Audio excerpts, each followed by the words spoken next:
Welcome to Lead Wisely by WonderTour.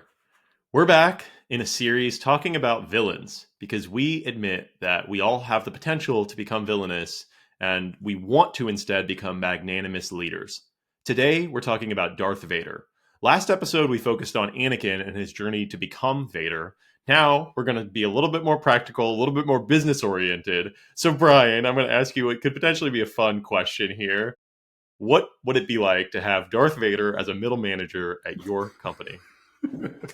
I love this. This is going to be so much fun. So I'll frame this by saying in our first episode, 100 episodes of Wonder Tour, we talked about our leaders. We did some exercises where we extracted like what would the ideal magnanimous leader look like. And one of the things one of our phrases was like, okay, well, imagine if you had a leader who shared a clear vision and a roadmap for a better future that was better for everyone, that thought and acted as if you were the chosen hero, empower the people under them to to solve problems, not necessarily assume that it was them themselves, then curated learning opportunities and sheltered the people that worked with them to become better and better until they were ready to take on the really tough challenges, and was willing to take personal risks or even sacrifice themselves on behalf of the broader mission and on behalf of protecting the people on their team. Right? What would it be like if you had that kind of leader? And I think if we look at Darth Vader in especially the original movie trilogy, right, the kind of leader that he is, the kind of influence he is on the organization around him. If you imagine the Empire as a big company that you work for, right, he is exactly the opposite of all those things. He does none of those things, right? He is Darth Vader is all about unquestioning loyalty to the boss. Whatever the boss asks him to do, no matter how immoral it is or how personally painful it is, he's going to work really hard to do it. He is all about being solely outcome focused and punishing anyone that fails to succeed, even if it's not necessarily their fault. He lashes out in anger. He has his own little special brand of secret knowledge that he's not sharing with anybody else, and he sort of guards his position jealously based on that. He's incredibly disruptive because he won't follow any standard processes. Like he's always like breaking the rules and going rogue and going off and doing things. And so the other managers all hate him. And he views all of his subordinates as both interchangeable and disposable. So really, really the anti-pattern for the magnanimous leader. Like he's not only is he, a formidable opponent, but he'd be a terrible person to have on your team. Yeah, we probably have seen individuals that aren't necessarily Darth Vader, but if you've worked for long enough, you've come across people that have aspects of the Darth Vader where they have their Palpatine in their role who's giving them orders behind the scenes, and they're not very clearly conveying those orders to you, but they're just trying to do everything they can to make sure they look good in front of Emperor Palpatine. And they don't care how you look in front of him because they don't feel like they're going to be rewarded on how you look. So they have no issue at all diverting resources away from what the team actually needs to do in order to make themselves Yes. look good in front of the president or whatever. Right. Yes. This is awesome. And so, what that encourages, like if you're that kind of a leader, then what kind of underlings do you get? What kind of people, what do you end up with as your team? You end up with, you know, kiss ups, people who are, completely unwilling to say anything that the boss doesn't agree with, right? Because they're terrified to say anything else, right? And you get people that have no initiative because they're afraid of screwing up. And you get people that are hiding anything bad that might be going on in the real world because they don't want to be the ones to bring bad news, right? You do not get the best and the brightest, and you don't get the best out of the people that you have if you're the kind of leader that inspires fear and appears to be only interested in your own success. Yep.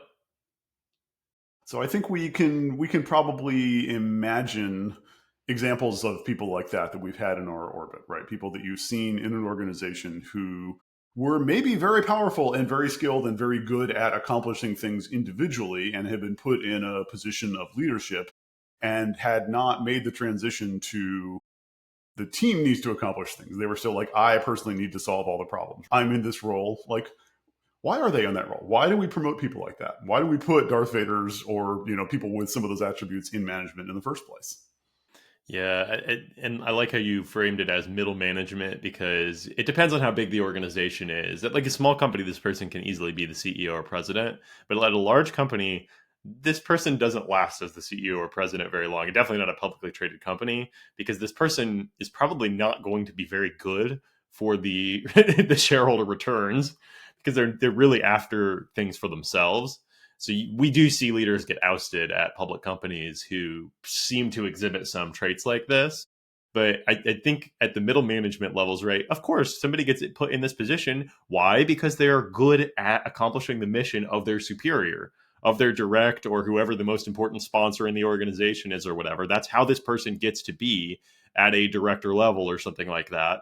And then, of course, what I normally find is that the person can't get above that level within a decent organization, because the people above that in the organization are more skilled and more capable of seeing what it requires to be there, and they're not going to allow it.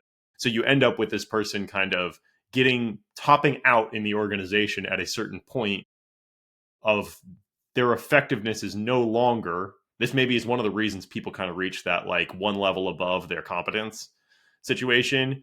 It's because they got there by not necessarily riding any coattails, but just being a good individual contributor that knew how to respond hastily to the exact requirements of their superior, and that's it. Yes, I was hoping you were going to get there, right? This personality, right? The powerful problem solver, right? The person who is very good at getting angry at things and going and working infinitely hard to fix the problems is responding. They are reactive. They are very good at firefighting. They're very good at throwing all their weight around to try to resolve some problem that has been created, right? And so, yeah, we absolutely, sometimes those people are great to have on your team, right? If you're boarding the other starship, it's really great to have Darth Vader be the first guy through the breach, right? Like, okay, great, you go clear all the place out. I'll be the stormtrooper that runs up behind. Like, I'm in. Sign me up. I'd love that guy to be on my team, right? But if your only skill set is reacting, if you're never proactive, if you're never making plans, if you're never investing in the team, if you're never taking time to train, if you're never doing any of those things, if the only thing that you're good at is waiting for a problem to occur and then being really angry and working really hard to fix the problem, then you end up just sort of bouncing around and causing drama and letting things fester until you get around to paying attention to them. And that's not, like you say, that's not really executive management, publicly traded company, professional leadership level. But those people absolutely do get promoted to certain levels in middle management because they are the boss's pet or because they've solved a really public problem and they got put in a new position of authority or something like that. And so this is a real thing. And that's one, I think, the challenges of an organization is to curate a management culture, curate a decision-making process about your leaders, about how you develop your leaders, that you don't just promote the firefighters, or if you do promote the firefighters, make clear that there's a different set of behaviors around the people that are supposed to be looking over the hill and preparing for the next problem rather than waiting for it to show up. Yes. Who do you empower and how do you empower them and what do you message to them? Yeah, if you have a culture that creates Darth Vaders, right? then you're going to get a certain kind of behavior as an organization, but that has certain implications both for the experience of people that work there and for how the organization acts in the world, that are maybe not long term in your best interests. Yeah, so let's talk about the practical application of this. On the other side, let's hit the intro.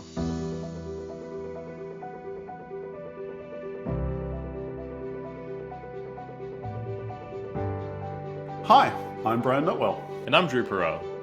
And we are on a journey to become better leaders by touring fantastic worlds and inspiring lore by going on this Wonder Tour. We connect leadership concepts to story context because it sticks to our brains better.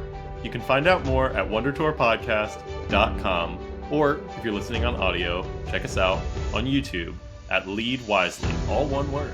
So let's go right into the mountaintop. So we're talking about Darth Vader in middle management. So what scene in this movie is emblematic of Darth Vader in middle management?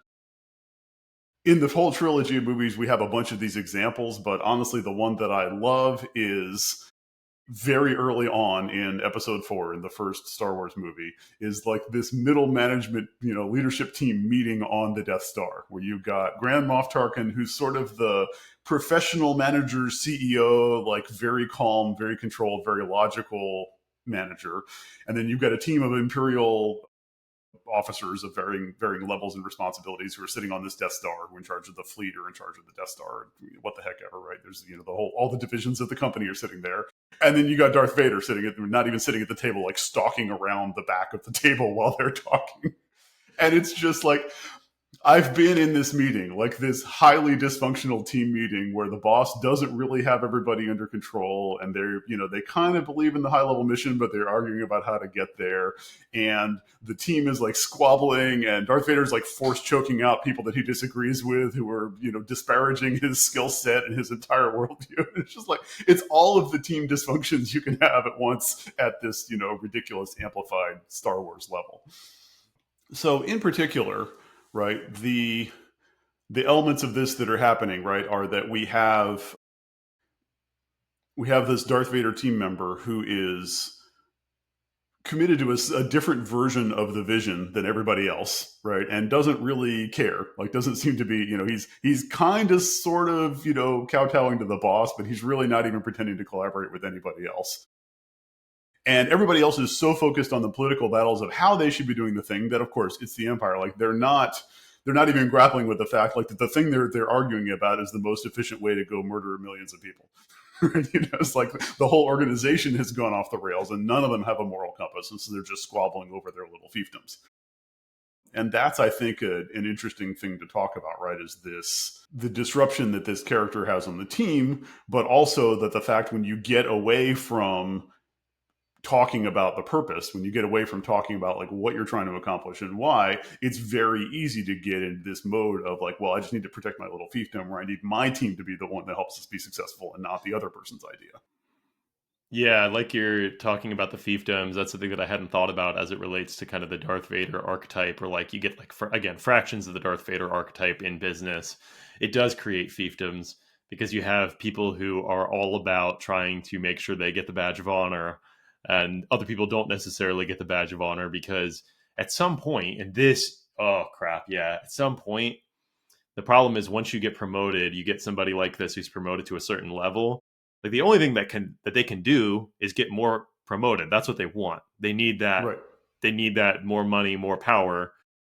The problem is they no longer have any sort of skill set that contribute to doing the thing at the higher level. Darth Vader's a prime example, right? He's not capable of leading this group of people, but yet he wants to be the one in the room who's leading it, despite the fact that has never been trained, never been skilled, he didn't listen to the people, the Jedi, who tried to teach him what it would require to lead a group of people like this, and yet right. he still wants to be the leader. Right. He does. Well, and he has the other fun thing that he does, which comes out, more and more later in the trilogy, right? Is he's like, oh, well, I've got the secret line to the boss. Like the Emperor calls me and tells me what the real plan is, and so I'm the only one that really knows what's going on, right? It's just, yeah, it's so dysfunctional, and we've seen this, right? The personality of like, I've got a skill set that nobody else has, and I'm going to protect it. And when we're successful because of it, it's because of me, because I didn't share it with anybody. Like, we've seen that, people that want to be the technical specialist, or the people that want to have the one team that knows how to solve the problem, people that want to have the resource that everybody depends on. Like, that's a real thing. I've got the secret line to the boss, and in the conversation I had with him, he said, this is what I should be doing. So I don't have to listen to you, my actual boss, right? Because I talked to the CEO. Like, that's a real thing. I've seen that. I've done that. I've been in the position where the president has called me and said, hey, I want you to work on this project. And I've got like 3 layers of management between me and him. I got to go like, hey, so I got this weird phone call, right? But how to navigate that without like blowing up the org structure or without causing a bunch of resentment, like that's a hard thing to do. All right. And Darth Vader doesn't care. He's just like, anyway, I talked to the boss, so like I'm just going to go do my thing. And what we talked about in the last episode, the ego of, I couldn't possibly have been wrong. Oh yeah, I know it's taken forever to get the Death Star plans, but I'm going to have them soon. We're taking care of it. It's under control. Stop questioning me. Like, he won't, he keeps doubling down. He keeps like, oh, I'm personally going to go solve this problem. It's all of those behaviors. And those are all like visible every day when you work for a big company, right? They're all real middle management sort of failure modes. Yeah, I think we talked about it in the intro a little bit, but the resource allocation too, it's so annoying. Just now the resources need to go over here. I know we had some sort of a purpose or a mission we were trying to achieve, but like, no, I'm going to pull this Star Destroyer and I'm going to take it over here, which is going to create a gap in the overall strategy.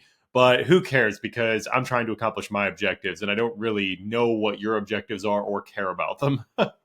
Or even the the shiny new object syndrome, right? Where the one guy who's like, oh, this battle station is now the ultimate force in the universe. None of your other stuff makes any difference. Like that's like the Gen AI guy at the table. He's like, all of our previous products are junk. Like what we need to be doing is building language models. It's just like there's always the shiny new thing versus the way we used to do things, and that's a source of team dysfunction, right? And the leader who's just like, oh, we should be nicer to each other in this meeting. Like, that's really not the problem you need to be fixing here, dude. Yeah, in the end, it always goes back to, like you said, it's purpose. It's, are we aligned on purpose? There's very few discussions that the Empire has about purpose. They're just kind of like locked in on whatever the Emperor tells them is the purpose, because he's the most powerful being in the universe as they understand it.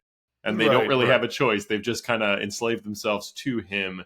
At which point, like, their only alternative is to run and hide and hope he can't find them, because they can't betray the Empire or he'll just cut them down. Right.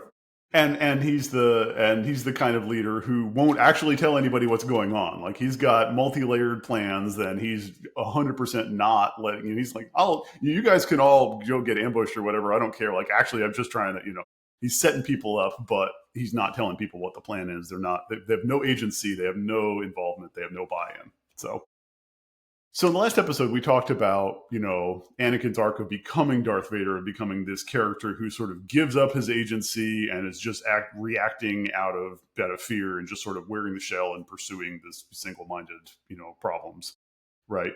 We talked about how to not turn into that. So in this one, I want to talk about more from the other side, like, yeah, what would it be like to have Vader on your team? What would it be like to have disruptive, toxic people in your leadership structure? What are some best practices around navigating that situation? How do you deal with the fact that there probably will be somebody that was promoted beyond their skill set or their leadership capabilities, or somebody that is inherently all about themselves or all about protecting their resources? Like, what do you do? Like, what are some leadership tactics or some navigating the team tactics when you have that person as a teammate or as a leader?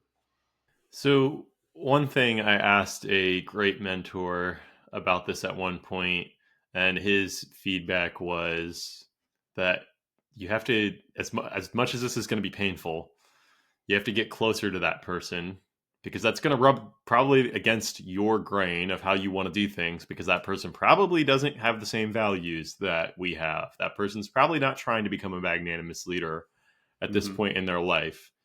But there's multiple benefits that I've learned from taking this approach of going, I have to lean into my pain of being closer to that person, even though they're going to do things that I'm like, I don't want to be a part of that.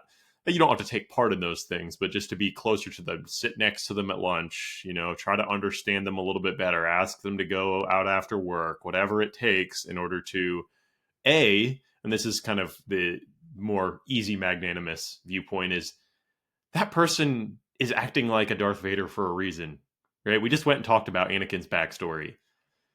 They probably have a backstory. They probably don't want to be this person, but they don't feel like they have a lot of choices at this point in their life. They've made their bed and now they're lying in it. So there's a reason. There's childhood trauma. There's whatever, right? There's family issues at home. There's something that is leading this I got person. passed over for promotion, and so now I'm going to make sure I get the next one. Yeah. So that's true that you can. There's an opportunity to be sympathetic there, right? To not view them as black and white, but to try to get a little bit more nuance in your understanding of this person that's going to be in your orbit. So you might as well figure it out.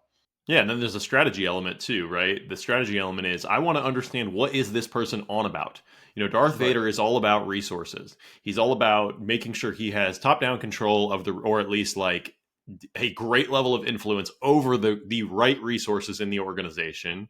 And he's Right. all about capturing the resources that he needs to accomplish his mission. So a lot of times, what is that person on about? Are they on about resources? Because if they're on about resources, just because you're empathetic and try to understand their backstory doesn't mean you can change them. That's not your job. You can maybe help, but we can't. That requires a lot of time and energy and a skillful person, right time and place. So you can try, but you can definitely take advantage of understanding what is their strategy. What is this person trying to do? And can I use my being a little bit closer to them to align their strategy with the overall team strategy? Can I try to get them just a little bit closer to it? That way, when they go off and respond to things, react to things, they're at least reacting in the right direction. Hopefully, they might still not be being the kindest person to the people around them or whatever, but at least they're focused on the mission that the rest of the people are Right. focused on, so you can So forgive it a little bit. right. Can you channel that energy? Can you blunt the trauma that they're inflicting on people around them, or can you get get them to point all their horsepower at something that is slightly better aligned? So if you get close to them, you can. If you're a peer, or if you're somebody that you get to a position where you can they trust and they understand your worldview, maybe you can kind of point them a little bit slightly on a course correction. Right. The other experience I've had with that, I think very similarly, is that if you're in more of a subordinate role where you're maybe not going to necessarily be able to guide them, but you're not super well aligned with the mission, selfishly but not cynically, if you can satisfy them occasionally, if you can make them look good because that's what they value, if you can find a way to do a thing that you like doing anyway, or that you feel is the right thing to do that they also value, if you can find some piece of alignment that every once in a while, like you're making them look good, or you're satisfying them, or you're helping them move in their direction, then you can earn some air cover to like go off and do the things that you think are actually important, or go off and pursue missions that maybe they aren't necessarily explicitly asking for. And I've had that experience too, right? I've had times where I was pursuing some things that I thought were really important to move the organization forward, but they weren't super high priority for my next level boss or the one above that. But as long as that person, every quarter they'd call me like, "Oh my God, we need to make a dashboard for this, or I need a report on this, or I need a strategy, a slide deck about this thing, or whatever." As long as I was willing to do that, like drop everything and spend the next 3 days doing that thing and putting them in a position to succeed, then they were like, "Okay, great. I'll trust you to spend your other time doing whatever you think is important." Like, you can kind of earn yourself some grace to not be, on the Darth Vader train all the time, but at least, let Darth Vader empower you enough to like go have your own influence in the organization. And I think it's not guaranteed, but if you, like you say, you get close enough to somebody to understand what's important to them, and you listen to them when they say, "This is what is non-negotiable, this is the thing that has to be done in the organization," then you could potentially not only not get flamed yourself, but earn yourself a little bit of credit to pursue your own agenda, or to kind of cultivate a different network that's not just the strict hierarchy.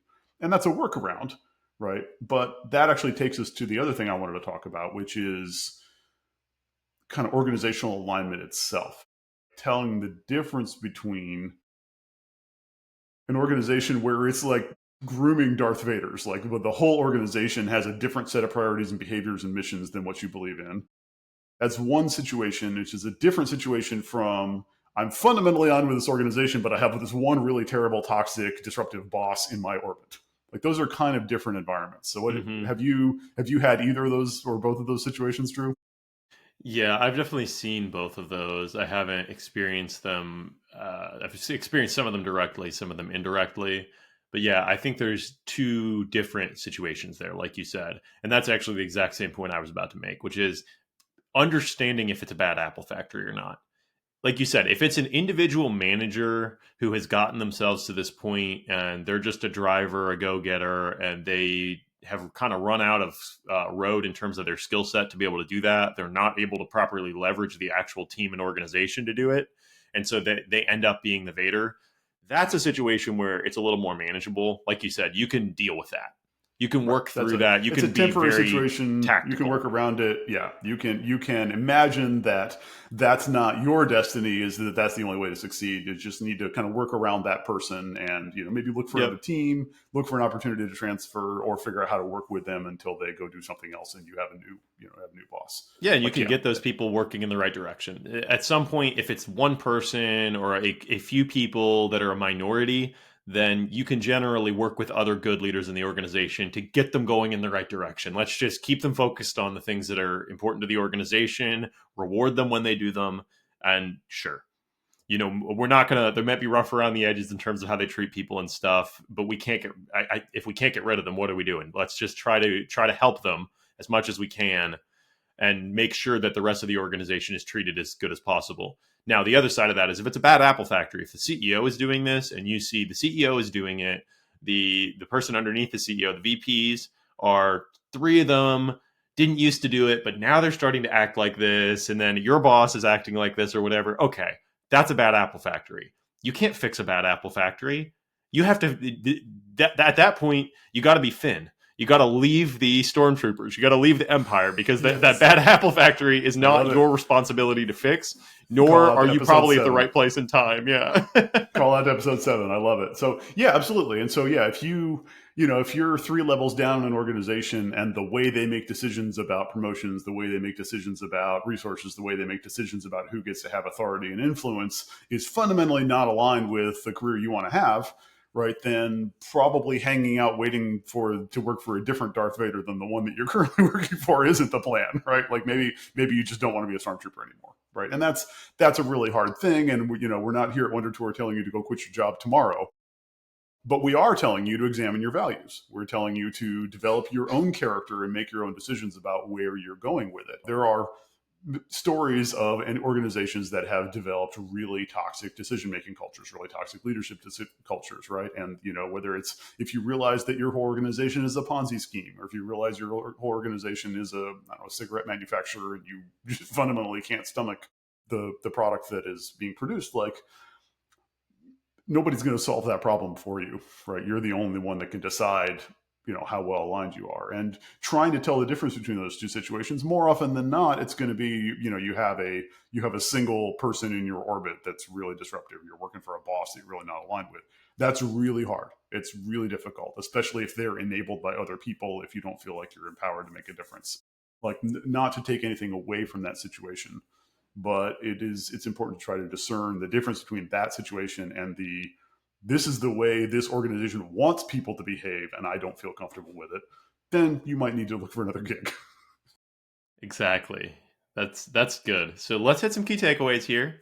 Yeah. I know we talked a lot of practical application there. This has been helpful to me to reinforce how to approach this situation, because I think you're all going to run into that situation where you have somebody who exhibits characteristics of a Darth Vader type manager.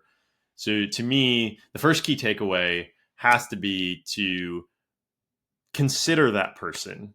You got to reflect on that person, get close to that person as you can without getting damaged yourself, or minimizing the amount of energy and effort that you have to put into to processing being around that person.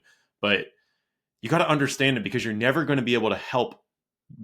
Brian, you might not be able to figure out what we just talked about with organizational, is this the organization or is this the person? But B, you got to understand, why is this person like this? What motivates them? And you can't do that unless you get closer to that person.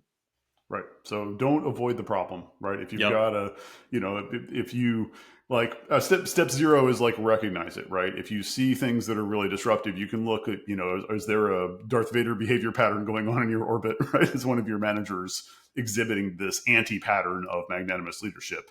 Then if you can't, if you have to engage with that, then go straight at it. Like don't be afraid of it. Like go engage with that person and be humble about it and see what you can learn. See if they have a point, or see if they at least you can understand what the levers are to try to move them in the right direction, or levers are to get yourself some air cover to to be able to operate more independently. I think those are all really good strategies. And then the perspective, which I think you were just leading into, right? The perspective of the bad apple factory, like try to look at the organization culture and why that person is successful. And if this is an outlier situation, or somebody that's kind of, had a special path to where they are, and you feel like this is, you can work around it, then great, go do that. That's by far the most common situation. But do be, take a look. Are you working for the Empire? Like, if you're working for the Empire and you don't believe in the mission of the Empire, then maybe it would be time to go join the Alliance, right? Maybe it'd be time to do something else. And that's really hard, right? And that's going to be a rare situation, I think. But we're encouraging people to develop their own characters. We're encouraging ourselves to develop our own characters and principles. And part of that has to be looking for alignment in your life, not the people that you choose to surround you with, which for a lot of us, most hours of the day are the people that we choose to work with. So Yeah, if you're find a working in pocket of the a yeah pocket that is disparaging of magnanimous values, then it's going to be really tough for you to be the person that you're trying to be. yeah. So find a pocket of the world that helps you, and not necessarily that everybody around you has to agree with your values, but at least that you feel like you can thrive, that you can skillfully be magnanimous and make the world better, improve others. If you're in a pocket that won't let you do that, see if there's another pocket in your organization. If the organization doesn't want those things, then you need to understand whether you can make that difference or not. But the last thing I want to say just then is that, circling back to that Darth Vader character that we talked about and kind of tying into our last episode, right? The people that are in that position, that are that disruptive, that are that toxic, that are that, misaligned with those around them, right? Most of those people, like you said, they're not happy. They're not satisfied. They're not, they're not delighted about being the rogue agent. They might enjoy disrupting things, but they're probably upset about something. And it's going to take a huge push from somebody they trust to break out of the shell, to take off the helmet, right? In our Star Wars example, right, it takes a Luke Skywalker who is, both magnanimous and trusting, and I see good in you, and I'm going to put myself in this, I'm going to learn from Obi-Wan's sacrifice by sacrificing myself. It takes that much of a person in your orbit who is clearly on your side to get Darth Vader out of his helmet, and get him out of his shell. He literally has to see his own son, who is the kind of the where Anakin should have been, the Right. Obi-Wan 2.0 or whatever. Luke is actually Obi-Wan 2.0, and so he won't listen to the first Obi-Wan, even though he has like one of the greatest teachers you could ask for. But then he sees the kind of the reincarnation of Obi-Wan here, Yeah. and only in that moment does he realize that he can he can be saved, that there is some redemption. And sadly, that redemption is very narrow at that point. The redemption is critically important. I do not want to, say that what Darth Vader does, throwing at the Emperor into the battery or whatever it is, there is not important. It is, but it's like, look at how narrow his choices were at that point. Right, right. But it's just to end this episode on the note of, in both directions. If there are people in your orbit that are causing pain around them, if there are people in your organization that are acting really unskillfully, like, it's going to take a lot for them to completely change, but it is possible, right? And being a good influence is something that you can do. Being an example, being a trusted voice is something you can do.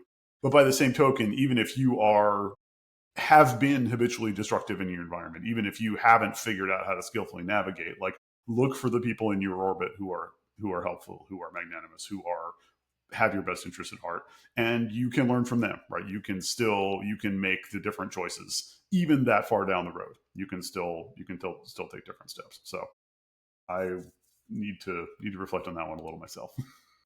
Absolutely. Let's wrap it up here, Brian. This was great going on this journey with you for our first episode on villains here, talking about Darth Vader. What are we going to talk about next week? We're going to continue down the classic villains train. We're going to go with a big budget Hollywood action movie. We'll be talking about Hans Gruber, the terrorist slash thief from the original Die Hard movie, which will be great fun because that movie is ridiculous fun on every level. So that's where we're going next. We are really going to enjoy this series talking about leadership lessons from the opposite angle, the anti-patterns of leadership lessons. So I hope you'll join us for that next time. We hope you enjoyed this conversation. And until then, just remember, as always, character is destiny.